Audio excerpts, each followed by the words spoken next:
SAT reading can be a challenge for many students, but the good news is that you don't need outside knowledge to do well. Sure, you may encounter a passage about an 18th century architectural movement or the possibility of finding water on one of Jupiter's moons, but you're not expected to know anything about those things going into the test. As long as you're a strong reader, you'll find everything you need to answer the questions right there in the text. Mr. Greenberg! Mr. Greenberg! What is it, student me? What about inference questions? What about them, student me? Well, I heard that for inference questions, the answer isn't in the text. You need to infer it. Well, yes, but also no. Because even if the answer itself isn't in the text, all the information you'll need to answer the question will be. Let me be clear. Inference is not the same as speculation. The correct answer for an inference question is not going to be something that just could possibly theoretically be true. It's going to be something that is most likely true based on the information provided in the text. And that means you'll need to find clear evidence in the text to support your answer. All you'll need to get from the text to your answer is some basic logical reasoning. That said, many students find inference questions to be among the most difficult ones on the test. So in this video, we're going to cover 3 simple steps that you can use to answer inference questions quickly, confidently, and above all, correctly. Stay tuned. I'm Nathan Greenberg, founder of Ivy League Mentors Prep, and I've been teaching SAT since before many of my viewers were even born. And today we're going to talk about inference questions. On the digital SAT, inference is primarily tested through the logical completion format. You'll be given a text with a blank at the end, and you need to fill in that blank with the most logical extension of what came before it. And as I was saying, even if the answer itself isn't in the text, all the information that you'll need to find the answer will be. Which brings us to step number 1. Read the text and look for clues. By clues, I mean information that will help you determine what goes in the blank. Mr. Greenberg! Mr. Greenberg! What is it, student me? I heard that you don't need to read the whole passage. That you can just focus on the part right before the blank. Well, unfortunately, student me, it's not that simple. In general, it's not a bad strategy to focus on the information before the blank, because that's where you're most likely to find important clues. But you're not going to be able to answer the question with that alone, which means you'll have to back up and read the sentence before that, and often the sentence before that. And because these texts are generally only a few sentences to begin with, it's often more efficient just to read them from the beginning. So let's try that together with a sample question. In many cultures, a handshake can create trust between people. Engineer Joe Avellino and his team are designing a robot to shake hands with a human in order to improve human-robot interactions. The robot hand adjusts its movements and pressure to better imitate the feel of a human hand. The researchers want the robot's handshake to feel realistic because... So the critical clue is in the last sentence. I'm talking about the word because. That's important because it gives us valuable information about the relationship between what goes in the blank and what comes before it. We know that the correct answer is going to give us a reason why researchers want the handshake to feel realistic. And that reason isn't just something that we can make up. It has to be based on the information that comes earlier in the text. Now that we've identified that, I think we're ready to move on to step number 2. Make a prediction about what goes in the blank. So returning to our example, we've determined that the blank is going to give us information about why the researchers want the robot's handshake to feel realistic. And that reason is going to be based on information given earlier in the text. Now, since we've read the text, we know why researchers are developing a robot that can shake hands. It told us that they want to improve human-robot interactions, which means that the correct answer is probably going to relate to how making realistic handshakes can improve human-robot interactions. Now that we've made a prediction, we're ready to move on to step number 3. Read the answer choices and eliminate anything that doesn't match. Answer A is about human-robot interactions, but it has nothing to do with handshakes, which means we can safely eliminate it. Answer B is about handshakes, but it doesn't tell us anything about how realistic handshakes would improve human-robot interactions, so we can eliminate that too. Answer C is about applications for the robot beyond human-robot interactions, so that certainly doesn't fit. Which leaves us with answer D. Answer D is about handshakes and how they can improve robot-human interactions, making it a perfect match. Another thing I want to point out is the word may in the correct answer choice. Lifelike handshakes may make people feel more comfortable interacting with robots. When it comes to inference questions, words like may are your friends, and they're likely to signal a correct answer. That's because it's hard to infer that something must be true, but relatively easy to infer that something may be true. So if you see words like may, might, or could used to express a degree of uncertainty, give those answers a little bit more attention because they're more likely to be correct.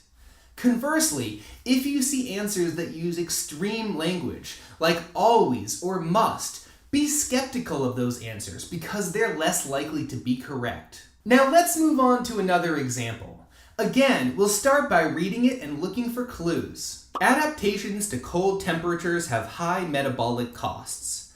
It is expensive in terms of energy use for land, plants, and animals to withstand very cold temperatures, and it gets more expensive the colder it gets, which means that the lower the air temperature, the fewer species have evolved to survive it.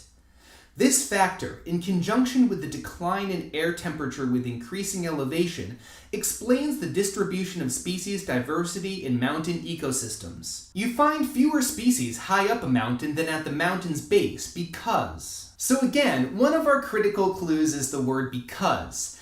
It tells us that we're looking for a reason why there are fewer species at higher elevations. Another clue from the beginning of the last sentence is that it's related to a decline in air temperatures and this factor. This factor must be related to whatever comes before the sentence, and since we've read the whole text, we know that it's probably related to how it's difficult to adapt to cold temperatures. Therefore, the correct answer will emphasize how the difficulty of adapting to cold temperatures means that there are fewer species at higher elevations. Answer A doesn't tell us anything about those difficulties. It simply tells us that animals that have adapted to colder temperatures don't have many places to live, which actually goes against our idea. Answer B, however, does give us what we're looking for.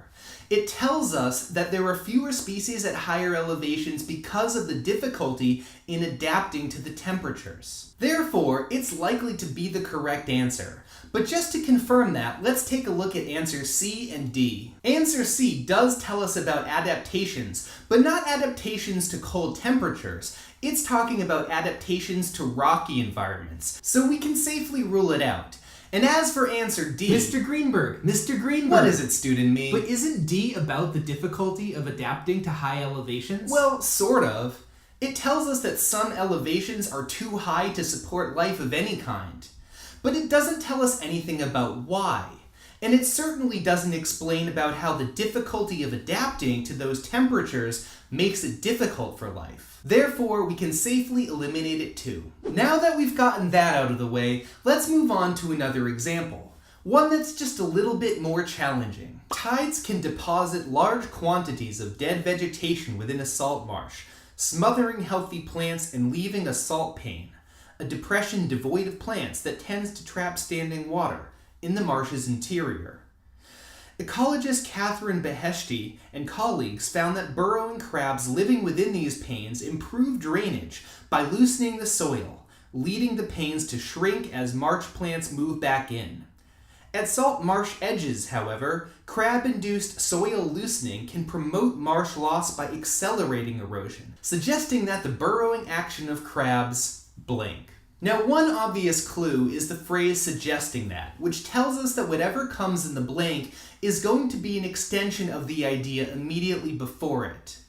But there's another important clue in the beginning of the sentence. However, That tells us that this relationship is going to be a little bit complicated, and there may be two opposing factors that we need to balance in our answer. So what does this passage suggest about the relationship between the burrowing action of crabs and plants? In the previous sentence, it tells us that the burrowing actions of crabs can actually be beneficial to plants in the marsh's interior. However, in the sentence that comes after, it tells us that the burrowing actions of crabs can actually be detrimental when they occur at the marsh's edges. Therefore, the correct answer will probably tell us that the burrowing actions of crabs can have a positive or negative impact on plant life, depending on where that burrowing is happening, whether it's happening in the interior of the marsh or the marsh's edges. Now that we've established that, we're again ready to check out our answers. Answer A suggests that the relationship between crabs and plants can vary, but the determining factor here is size rather than location, so we can eliminate it. Answer B also tells us that the relationship between crabs and plants can vary, and this time the determining factor is location, which means that it's probably our correct answer. If you're running short on time, you might pick answer B and move on, but for the sake of practice, let's investigate answers C and D. Answer C is about location, but it doesn't tell us how location influences whether the crabs are helping or hurting the plants. It simply tells us there are more crabs in one location than another, so we can eliminate it. And answer D talks about differences in intensity, but it doesn't talk about how the crabs can either help or harm the plants, depending on the location. Therefore, we can eliminate it too, confirming that B was, in fact, the correct answer. Now that we've solved that one, let's move on to one final example, just to reinforce the steps that we've learned. But before we do that, I'd like to make a quick public service announcement. I've recently started an Instagram account where I will be posting regular digital SAT practice questions. So if you're looking for another great resource, check it out. I'll leave the information in the description. Now let's move on to that final example. Arthur Conan Doyle's stories about Detective Sherlock Holmes were published between 1887 and 1927. They have inspired countless successful adaptations, including comic strips, movies, and a television series, Sherlock Hound, directed by Hayao Miyazaki, who is celebrated for his animated movies. Until 2014, these stories were copyrighted. The right to adapt was only available to those who could afford the copyright fee and gain approval from the strict copyright holders of Doyle's estate. Some journalists predict that the number of Sherlock Holmes adaptations is likely to increase, since the end of copyright means that blank. Now, the first obvious clue is the word since, which tells us that whatever comes in the blank is going to explain why the end of copyright means that the number of Sherlock Holmes adaptations is likely to increase. Looking back at the rest of the text, we see an obvious answer for that. In the past, it was difficult to adapt a Sherlock Holmes work because you needed to pay a copyright fee. But without the copyright, we probably don't need to pay that fee. That means the correct answer will probably suggest that the number of adaptations of Sherlock Holmes has increased because the end of copyright has made it less expensive or easier to adapt. And looking at answer choice A, I see something very similar to what we predicted. Producing adaptations will become easier and less expensive. It's a perfect fit, and you could pick it if you're short on time. But for the sake of practice, let's examine our other answer choices. Answer B can be eliminated because it's not about cost. Answer C does relate to cost, but it doesn't explain how the end of copyright would lead to more adaptations. Therefore, we can eliminate it too. And answer D is completely off topic, confirming our suspicion that A was, in fact, the correct answer. So there you have it. The next time you spot an inference question on the digital SAT, don't panic. Instead, follow these 3 simple steps. I hope you found this video helpful. If you did, don't forget to like, comment, and subscribe. Thanks as always for watching, and good luck on the test.